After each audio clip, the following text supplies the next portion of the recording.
नेपालका दुई ठूला भुक्तानी सेवा कम्पनी प्रदायक कम्पनी आइएमई पे र कम्पनी खल्ती मर्जरका लागि राष्ट्र ब्याङ्कले स्वीकृति प्रदान गरेको छ। एकै कम्पनी बनेपछि आइएमई खल्ती नाम रहनेछ भने कम्पनीको नाम आइएमई खल्ती लिमिटेड रहनेछ।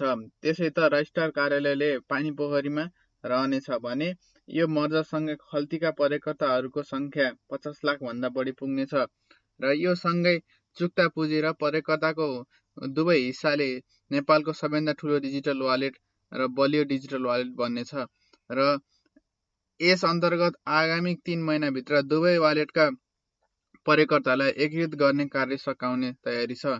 यो अवधिभर आइएमई पे र खल्तीका दुवै एपका यथावत रूपमा सञ्चालन हुनेछन्। आइएमई पेका प्रयोगकर्ताहरूको वालेटमा रहेको ब्यालेन्स र रिवार्ड पोइन्टहरू स्वचालित रूपमा नयाँ खल्ती एपमा स्थानान्तरण हुने व्यवस्था मिलाइएको छ। भविष्य